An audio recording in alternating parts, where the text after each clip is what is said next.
Frère a 85 years. Le gars a une fiancée of 25 years. Just listen. Et elle est enceinte. Attends, le médecin a répondu. J'ai jamais vu ça de ma vie.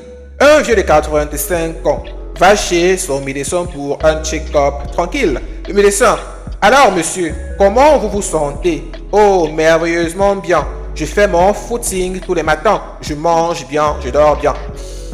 Et ma fiancée de 25 ans est enceinte. Le médecin réfléchit 2 secondes et il dit, ça me rappelle un ami. Il adorait la chasse. Un jour, il part chasser, mais il prend un parapluie au lieu de son fusil. Il arrive devant une grotte. Boum! Un ours de 2,50 m. Le gars panique. Il vise avec le parapluie. Il appuie et l'ours tombe. Mort! Mais voyons, docteur. C'est impossible. C'est pas lui qui l'a tué. C'est exactement là où je voulais en venir.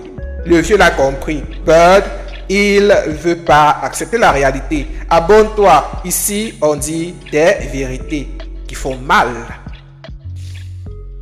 Merci. Frère, il y a des gens, ils répondent au message et ils détruisent ta vie avec une seule phrase. Un curé de village invite un grand monsieur, un chanoine. Donc lui là, il sort tout, service en argent, repas de luxe, même la bonne est stressée. Le dîner se passe bien. Le gars mange, il sourit, il part tranquille. Bird after, le curé regarde. La louche en argent disparue. Il réfléchit. Non, un homme d'église comme ça, quand même. Mais quelques jours passent. Il cogite trop. Il envoie une lettre.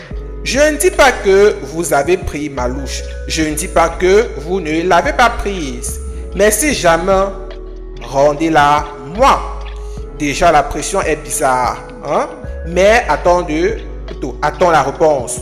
Le chanoine répond. Je ne dis pas que vous couchez avec votre bonne. Je ne dis pas que vous ne couchez pas avec votre bonne. But, si vous dormiez dans votre lit, vous auriez retrouvé la louche que j'ai glissée entre les draps. Il n'a pas répondu. Il a détruit sa réputation en 2 lignes. If you also, t'as déjà envoyé un message que t'as regretté. Abonne-toi. Parce que lui, c'est trop tard. Merci. Frère, imagine, t'es dans un avion et la dernière chose que tu vois, c'est ça. L'avion est sur le point de s'écraser. Panique totale. Les gens crient. Certains prient. D'autres regrettent déjà leur ex. Et là, une femme se lève. Complètement folle. Si je dois mourir, je veux mourir comme une vraie femme. Elle enlève tous ses vêtements, puis elle crie. Y a-t-il un vrai homme ici qui peut me faire sentir comme une vraie femme? Silence dans l'avion. Et là, un gars se lève tranquillement. Il enlève sa chemise, il lui donne et dit, tiens, repasse ça. Même dans la mort, il a trouvé du travail à quelqu'un. Si t'arrives, abonne-toi parce que là, c'est criminel. Merci. Brother, imagine, tu découvres le secret de ton mariage le jour où ta femme va mourir. Il y a mamie, elle est sur son lit de mort. Papy est à côté. Ambiance triste. Violon imaginaire.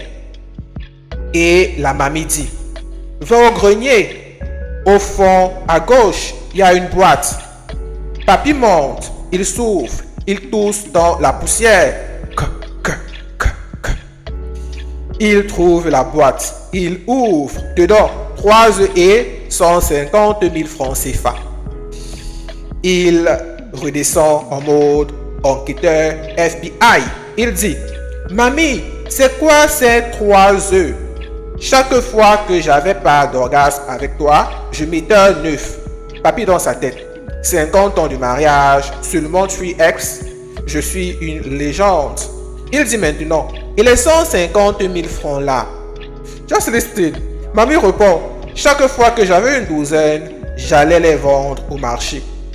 Donc, en fait, papy était un four industriel. Si t'as ri, abonne-toi, sinon vérifie tes œufs aussi. Merci.